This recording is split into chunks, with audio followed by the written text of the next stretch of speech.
4월 20일 말씀 묵상입니다. 오늘 말씀은 예레미야서 36장 20절부터 32절까지의 말씀입니다. 하나님의 말씀이 예레미야의 이 입과 바룩의 손을 통하여 유다의 고관들, 즉 장관들의 귀에까지 들어갔습니다. 그리고 그 내용들이 너무나도 엄청난 내용들이었기 때문에 이 고관들은 이 말씀을 여호야김 왕에게 보고하지 않을 수가 없었습니다. 그래서 그들은 이 바룩과 예레미야를 우선 피하도록 조치한 뒤에 그 두루마리를 왕에게 보고하였습니다. 20절입니다. 그들이 두루마리를 서기관 엘리사마의 방에 두고 뜰에 들어가 왕께 들어가서 이 모든 말을 왕의 귀에 아뢰니. 우선은 그 두루마리를 서기관 엘리사마의 방에 두었습니다. 이 고관들이 두루마리를 바로 왕에게 가지고 가지 않은 이유는 무엇이었을까요? 바로 이들은 왕의 태도를 이미 알고 있었습니다. 아마도 하나님의 말씀이 적힌 이 두루마리를 끝까지 지키고 싶었던 것 같습니다. 21절입니다. 왕이 여후디를 보내어 두루마리를 가져오게 하매 여후디가 서기관 엘리사마의 방에서 가져다가 왕과 왕의 곁에 선 모든 고관의 귀에 낭독하니. 역시 아니나 다를까 이 왕은 여후디를 보내어서 두루마리를 가져오게 합니다. 그리고 여후디는 그 말씀을 또다시 이 왕과 모든 고관들의 귀에 들리도록 선포합니다. 22절입니다. 그때는 9째 달이라 왕이 겨울 궁전에 앉았고 그 앞에는 불에 피운 화로가 있더라. 유대력으로 9월이면 우리가 쓰고 있는 이 양력으로는 11월, 12월을 말합니다. 추운 겨울이죠. 겨울 궁전에 앉았고, 여기서 겨울 궁전이라고 하면은 여러분 무엇이 떠오릅니까? 마치 겨울 왕국처럼 얼음으로 만든 그런 궁전이 떠오르지 않습니까? 그런데 그게 아니라 겨울을 지낼 수 있도록 이 난방시설을 갖춘 방을 의미합니다. 그곳에는 화로가 있어서 방의 온도를 높일 수가 있었죠.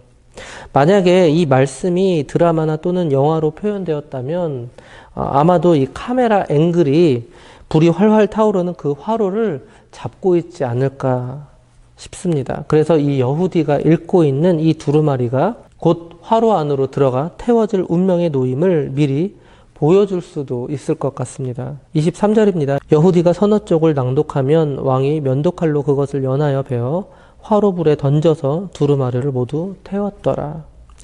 여호야김은 이 두루마리를 모두 태웠습니다. 다시 말씀드리면 이 여호야 왕은 하나님의 말씀을 태웠습니다.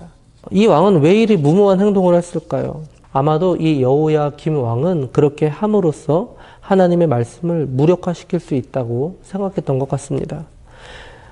그의 아버지 요시야 왕은 율법책이 낭독되었을 때 어떻게 했습니까? 자기 옷을 찢고 자신의 마음을 불태우며 회개했습니다. 그러나 그의 아들 여호야김 왕은 회개는커녕 하나님의 말씀을 찢고 하나님의 말씀을 불태웠습니다. 너무나도 비교가 되는 그런 본문이 아닐 수가 없습니다. 24절입니다. 왕과 그의 신하들이 이 모든 말을 듣고도 두려워하거나 자기들의 옷을 찢지 아니하였고, 여호야김이 이토록 교만하고 당당할 수 있었던 이유는 무엇일까요? 바로 그들에게는 애굽이라는 나라가 있었기 때문입니다. 이 여호야김 왕에게는 애굽이 그들의 봉신인 이 유다를 반드시 도우러 올 것이라는 그런 희망이 있었습니다. 여호야김 왕에게 있어서 애굽은 바로 희망이요, 바로 소망이었습니다. 사랑하는 성도 여러분, 우리에게 있어서 희망과 소망은 무엇입니까? 누구입니까? 여러분, 하나님 외에 어떤 존재도 우리의 희망과 소망이 될 수는 없습니다. 하나님보다 우선시되는 모든 것은 우상숭배라는 사실을 우리는 명심해야 할 것입니다. 25절입니다. 엘라단과 글라야와 그마랴가 왕께 두루마리를 불사르지 말도록 아뢰어도 왕이 듣지 아니하였으며, 엘라단과 들라야와 그마랴는 바룩에게서 하나님의 말씀을, 즉 이 예언을 들은 사람이었습니다.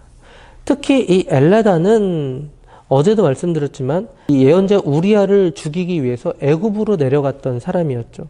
그러나 이들은 두루마리의 말씀을 참 하나님의 말씀으로 들었습니다. 그리고 그 말씀에 대한 두려움도 가지게 되었죠.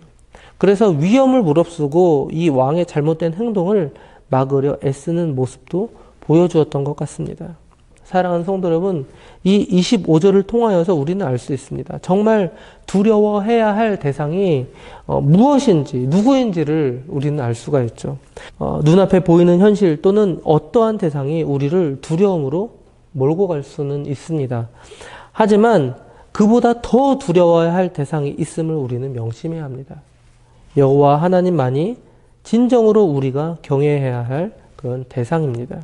26절입니다. 왕이 왕의 아들 여라무엘과 아스리엘의 아들 스라야와 압디엘의 아들 셀레미야에게 명령하여 서기관 바룩과 선지자 예레미야를 잡으라 하였으나 여호와께서 그들을 숨기셨더라. 여호야김은 이 하나님의 말씀을 불태우는데 그치지 않고 그 말씀을 전한 이 바룩과 예레미야까지 죽이려 하였습니다. 이 기회에 아예 그들을 처단하고 하나님의 심판 예언의 통로를 아예 봉쇄하고자 했던 것이죠. 그러나 하나님은 이들을 보호하셨습니다. 하나님께서 이들을 보호하시는 한 이들은 안전할 것입니다. 사랑하는 성도 여러분, 우리도 마찬가지입니다. 하나님께서 우리를 보호해 주시는 한 우리는 절대로 안전합니다. 주의 복음을 전하다가 어려움에 부닥칠지라도 낙심함이 없이 소망을 가지고 사명을 감당하기 위해서 우리가 최선을 다해야 하는 이유가 바로 여기에 있는 것이죠. 27절입니다. 왕이 두루마리와 바룩이 예레미야의 입을 통해 기록한 말씀을 불사른 후에 여호와의 말씀이 예레미야에게 임하니라 이르시되 너는 다시 다른 두루마리를 가지고 유다의 여호야김 왕이 불사른 첫 두루마리의 모든 말을 기록하고 여호와의 말씀이 예레미야에게 임하였습니다. 여호야김의 그 악한 계획과 의도는 아무런 소용이 없이 끝나버리게 될 것입니다. 비록 여호야김 왕이 이 하나님의 심판 예언이 담긴 두루마리를 불태웠지만 하나님은 예레미야와 이 바룩을 통해서 심판 예언을 다시 기록하게 하십니다. 두루마리를 불태운다고 해서 하나님의 말씀이 끝나는 것은 결코 아닙니다. 너는 다시 그 어떤 누구도 하나님의 계획을 방해할 수 없다라는 것이죠. 하나님께서는 이 사실을 분명하게 말씀하고 계십니다. 오늘날 많은 사람들이 성경을 부인하고 또 하나님의 존재를 부인합니다. 그런데도 살아계신 하나님과 함께 그 권위는, 그 말씀의 권위는 오늘날도 살아서 힘있게 역사하고 있습니다.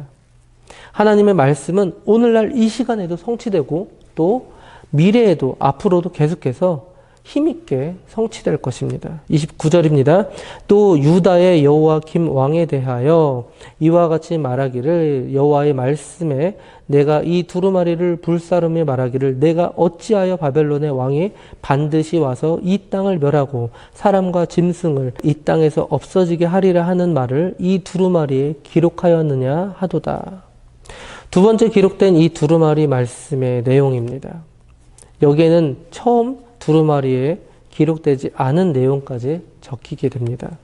특별히 첫 번 두루마리를 불태운 이 여호야김 왕의 이 악행에 대해 지적하면서 이 부분을 기록하라고 말씀하셨습니다. 그리고 더 나아가서 이 두 번째 이 두루마리에는 여호야김 왕의 비참한 최후의 내용까지 기록됩니다.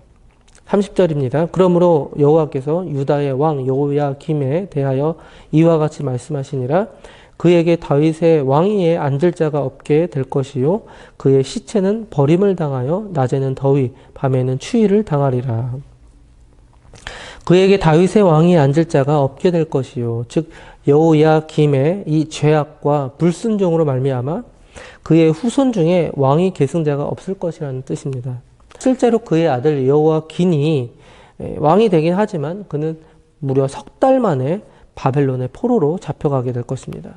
그의 시체는 버림을 당하여 여호야김은 이 예언대로 수치스러운 죽음을 당하게 될 것입니다. 그 시체가 매장되지도 못하고 낮에는 햇볕에 밤에는 서리에 노출될 것입니다. 사랑하는 성도 여러분, 여호야김 왕은 추운 겨울에 따뜻한 방에 앉아서 하나님의 말씀을 찢고 그것을 연료 삼아서 불을 지폈습니다. 그러나 이제 그의 시신은 찢기고 낮에는 더위에 그리고 밤에는 추위에 내던져지게 될 것입니다. 그리고 더 나아가서 하나님의 말씀을 무시했던 그 신하들 그리고 이 백성들에 대한 심판을 예언하셨습니다. 31절입니다. 또 내가 그와 그의 자손과 신하들을 그들의 죄악으로 말미암아 벌할 것이라. 내가 일찍이 그들과 예루살렘 주민과 유다 사람에게 그 모든 재난을 내리리라 선포하였으나 그들이 듣지 아니하였느니라. 하나님께서는 유다 전체의 죄악을 지적하셨고 또 그들이 돌이키기를 원하셨습니다. 그러나 그들은 하나님의 말씀을 무시했고 죄악에 대하여서 무감각했습니다. 마지막 32절입니다. 이에 예레미야가 다른 두루마리를 가져다가 네리야의 아들 서기관 바룩에게 주매 그가 유다의 여호야김 왕이 불사른 책의 모든 말을 예레미야가 전하는 대로 기록하고 그 외에도 그 같은 말을 많이 더하였더라. 즉 또 다른 예언들도 첨부되었다라는 뜻입니다. 무슨 뜻일까요? 하나님의 말씀은 그 어떠한 공격 또는 방해로 말미암아 없어지는 것이 아니라 오히려 더욱더 견고해지고 굳건해지며 더 널리 전파되어진다라는 뜻입니다. 하나님의 말씀은 결코 사라지지 않습니다. 모세 당시 이 백성들의 가증스러운 범죄로 말미암아 십계명이 깨트려졌을 때도 하나님께서는 다시금 십계명을 이스라엘 백성들에게 주셨습니다. 말씀을 마무리하겠습니다. 예레미야의 입과 바룩의 손을 통하여서 하나님의 말씀이 여호야김 왕에게 전달되었습니다. 그러나 이 여호야김 왕은 하나님의 말씀이 적힌 이 두루마리를 불태웁니다. 그렇게 없애버리면 하나님의 말씀도 사라질 줄 알았기 때문이죠. 하지만 하나님의 말씀은 다시 기록되고 더 많은 말씀이 거기에 첨가됩니다. 이처럼 하나님의 계획은 그 누구도 방해를 주지 못합니다. 그분의 말씀은 어떤 방해 속에서도 전파되는 힘과 또한 능력이 있습니다. 우리가 불순종하여 하나님의 말씀을 전파하지 못한다 하더라도 그분은 분명히 다른 사람을 통하여서 이를 이뤄나가실 것입니다. 그렇다면 우리는 여기서 결정해야 합니다. 하나님의 말씀에 불순종하여 그분의 심판으로 멸망하게 될 것인지 아니면 하나님의 말씀에 순종하여 귀하게 쓰임받는 그런 축복의 통로가 될 것인지 우리는 결정해야 합니다. 저는 우리 모두가 후자로 귀하게 쓰임받았으면 좋겠습니다. 오늘도 하나님은 그분의 계획을 세워나가고 계십니다. 그 계획은 그 누구도 방해할 수 없습니다. 오늘도 하나님의 말씀을 전파하는 축복의 통로가 되는 저와 우리 장자 가족들이 되었으면 좋겠습니다.